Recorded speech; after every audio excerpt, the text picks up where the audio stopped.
All right. Well, looks like 20 meters pretty busy. So this somebody put like a screwdriver on the end of this thing. See this right here? Like that. And they melted it. And there's something weird to it. It binds on there. It just didn't fit on there good.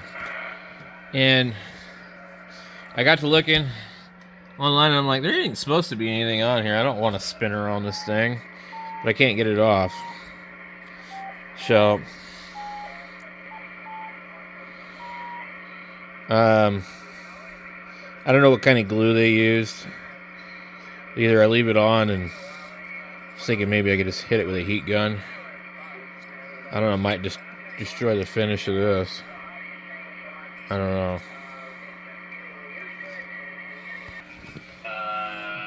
I got part of it off.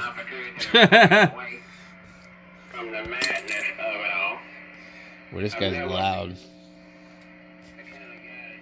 Alright, so this is the best I could do with it. I polished it with some steel wool. I just better stop while I'm ahead. But the glue really damaged this thing.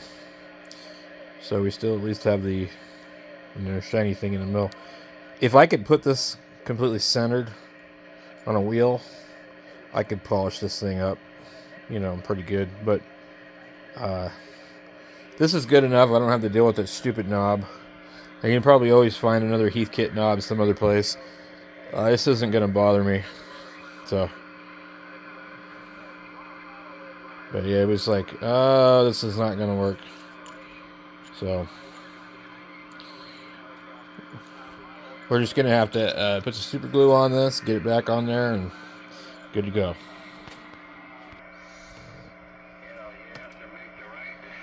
I definitely like that a lot better than a stupid screwdriver piece that idiot put on here. Like, what the hell? I mean, painted it black with a damn marker. I was wondering, I was like, what is this thing? Now, the funny thing is, for some reason, I didn't know any better. I don't know what they used, but whatever this stuff was, that is one hell of a bunch of glue. It worked real well.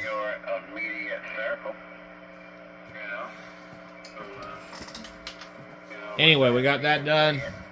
There's some modifications that you can make to this radio. I don't know if it's worth doing or not. One of them is for the audio. There's a capacitor over here. You change it from a .001 to a .01. I'll have to kind of check this thing. I also need to finish recapping the power supply, which is kind of complicated on this one because of the way that they have the big, huge cans.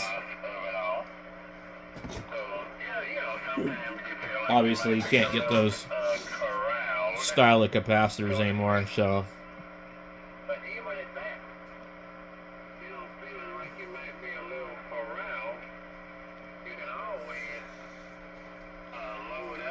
Boy, this guy's long-winded on here.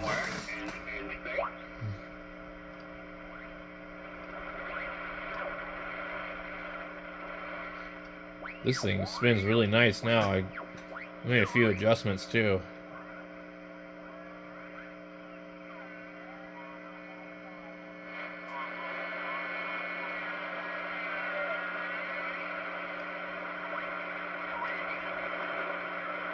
It's like really smooth now.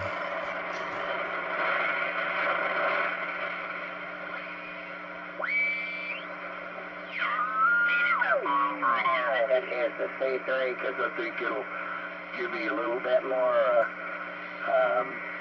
just a little bit more gain. It's not going to be a big deal, but it'll work on 12 and 17 as well, so that'll be a pretty good deal there.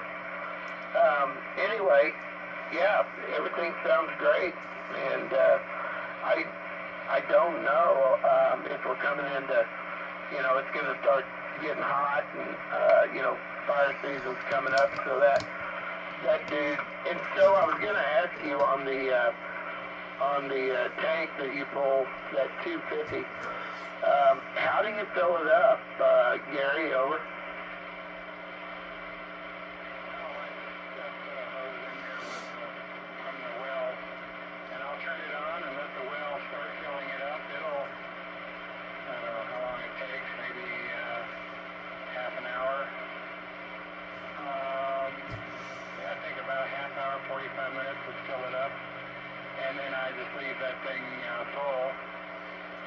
I need to use it. The little pump is on wheels. I'll just wheel the pump out there. My inlet hose to the pump has a cam lock fitting, so I just attach that quickly to the bottom of the water tote. Squeeze the two levers to lock the fitting. Open the valve, fire up the pump, and away we go. So in just a couple minutes, I could get that thing running. And I would probably, at that point, put the hose in the water and let it just keep running as long as we have electricity, and just keep water coming into that water tote. Because if I'm actually using the pump, it'll start draining that water down pretty quick. And anyway, yeah, we're on a well here, so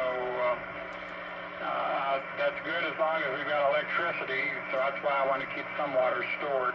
I need to get another one of those tanks, maybe a larger tank would be good, and store a little more water. So I don't know if you're on a well, you probably are out there where you're located. So just a couple questions to you, Tom. Are you running your amplifier now? They're just 20 over here. And tell me what is the C3 antenna? I don't know. I don't think I'm familiar with that. Over. Okay, Gary, fine. No, I'm just. Apparently, they made a Nixie tube display. That'd be pretty cool to have.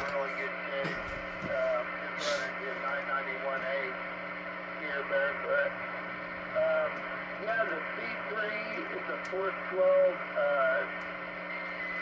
So this guy that had these radios supposedly have 5 of them, and I think he gave me the worst one he could give me. The guy I got it from, he said, yeah, it'll work on 12 and 17 too. You might need to use a tuner or whatever, but anyway, so I'm not really worried about those bands because I don't work the ward bands a lot. Now, 12s have been open for a little bit during this solar cycle. It's really been actually pretty good. I'm looking at these. Yeah, it's a 6-element 412. Man, you imagine trying to find those at a ham fest. Of course, now I know what to look for. A lot of elements in the air, sure. Looks like you got a tower that will handle it. Very good. I do work the work bands. I don't know what these are. I used to be able to get like this big, huge, full screen thing, and you could like click on it and see the whole entire, page.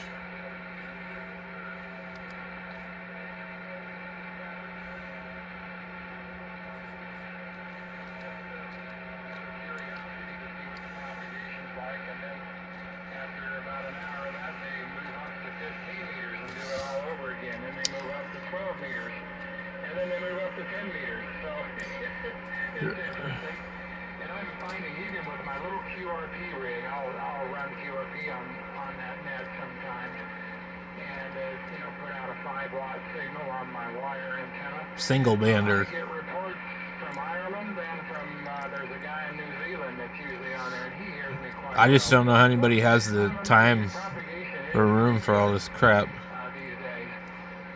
I'm noticing here in your bio that you spent time in Bowling Green, Kentucky.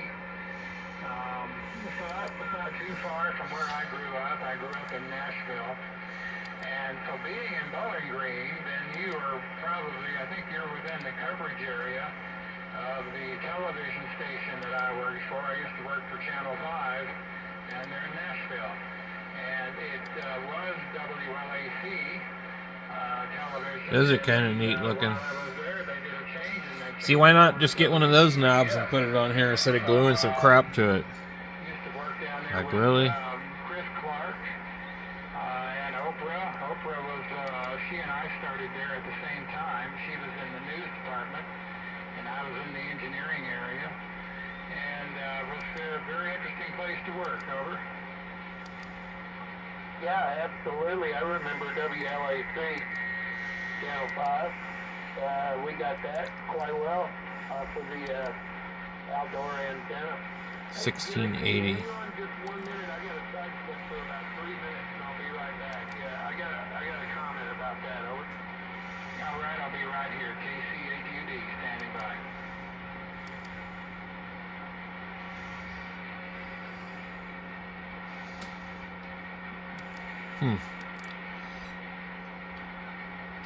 Some ugly radios.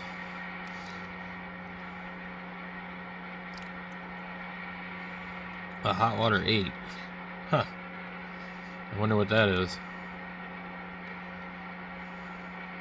So that's the power supply. I don't know if the hum is on my power supply or if it's actually in the radio.